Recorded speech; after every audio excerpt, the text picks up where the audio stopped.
Morning. It's a real pleasure to be here with you this morning. I'll start off the day with talking a little bit about what I do and how I got there, but I have a very short period of time to do that. So 6 minutes. 6 minutes. So I'll try to be fast.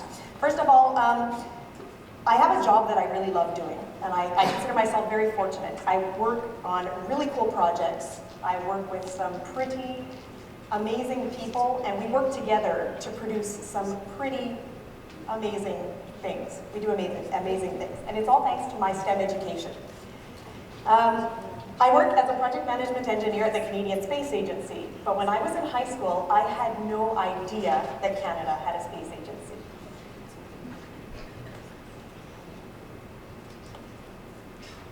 In high school, I worked hard at school. I studied. But I didn't just concentrate on grades. I also played sports year-round. I played piano. I was part of the yearbook committee. I was in musicals. I did everything. I liked everything. Needless to say, I couldn't narrow it down to what I wanted to do when I was older. My parents' motto was, try hard at everything. It pays off. But they also said, well, do something you like doing. And if you like STEM, if you like science, technology, stick with it because it opens doors. So I did, and in fact, my sisters did it as well. And I have two sisters, one who's now an intensive care nurse and another one who studied metallurgical engineering, and she's now a marketing manager at a big steel company in Canada.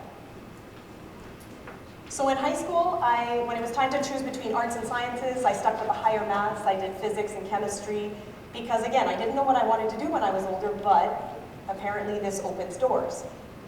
I did the same in SAGEP, and I decided to go in health sciences because, well, I wanted to open doors, and I liked maths, and I figured that health sciences would help me to do something that could help people.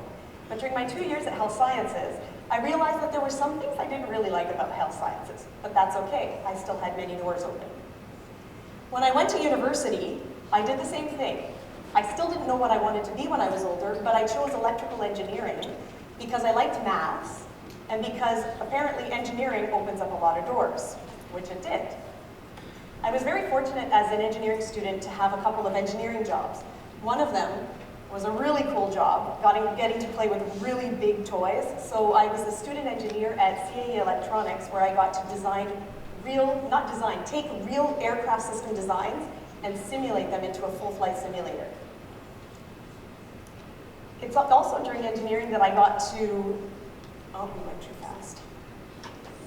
When I first worked at the Canadian Space Agency, I was hired as a student engineer in the Satellite Operations Group working on RadarSat-1. And it's here where I realized I had a bit more clarity. I knew I wanted a career at the Canadian Space Agency, but I didn't know what I wanted to be again. After university, I worked a bit in private industry at a job that I wasn't particularly fond of, but when a job opening came up at the Canadian Space Agency, I jumped on it, and I got the job. And so I was hired to work to develop and deliver training on Canada's robotics, space robotics, on board the International Space Station. So I got to train astronauts, ground personnel, all the specialists on how to safely and efficiently use the robotics on the International Space Station. And in that job, I also got to train some pretty incredible people. One of them is Chris Hadfield. I got to work with him. I think you might have heard his name before. But I also got to work with Julie Payette, who's now Canada's Governor General.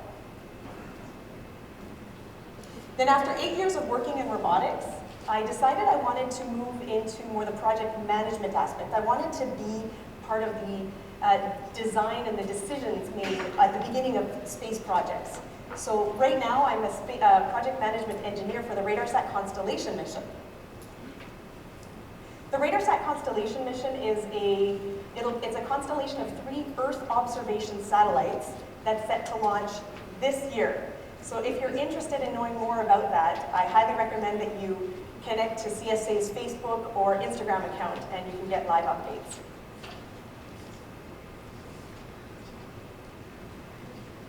So in my job as a project management engineer, I don't do design engineering, which is often a misconception of what engineers do. I don't work with hardware. But instead, my engineering degree is crucial because I work on very technical projects and I need to understand the technical concepts, the technical systems, the engineering processes. I need to make recommendations on technical items. I need to solve technical issues. And for that, my engineering degree was absolutely crucial. And the beauty about working on many engineering projects, which again is another misconception with engineering. We often think of hardware, we always think of building things, but we tend to forget about the outcome of your engineering project, and the outcome tends to help people. So I am doing something that helps people. The images that will be taken from RCM, from the RadarSat Constellation mission, these are optical images, so these will not be the type of images you see from the satellites, but they're going to be used to help ships navigate through the northern waters, iceberg detection, flood monitoring, disaster recovery, crop monitoring, forest clear cutting, and you name it, there's many, many uses from RadarSat images. So if I'm to leave you with a few words of wisdom for today, my parents were actually right about something. Effort pays off, so try hard at everything you do. And next is if you like it, if you like STEM, stick with it because it does open a lot of doors and it will take you places. And then if I could add a few of my own words of wisdom, career uncertainty is okay. You don't need to decide when you're in high school what you're going to do when you're older, but find something you like doing and stick with it and keep your doors open. Next is to get involved. If you get involved in activities, projects, sports, you learn about yourself, you learn about what you like doing. You also learn about working in teams, which is also important, but maybe you'll learn that you don't like working in teams, and that's okay too. But you'll get experience that you don't usually get in the classroom. And finally, be yourself. Don't be afraid to be yourself. Often people think of an engineer to fit in a specific mold. You don't need to fit into that mold. There's many different types of engineers out there doing many different things. And in fact, in teams that are diverse, be yourself. Teams that are diverse will come up with some of the really most impressive outcomes and make some of the best teams. So I'm going to leave you with a final picture of the International Space Station. I think it clicked too fast, or I'm too fast. And I would like you to think of how many people, how many different people, diverse people it took to build the International Space Station. Thank you.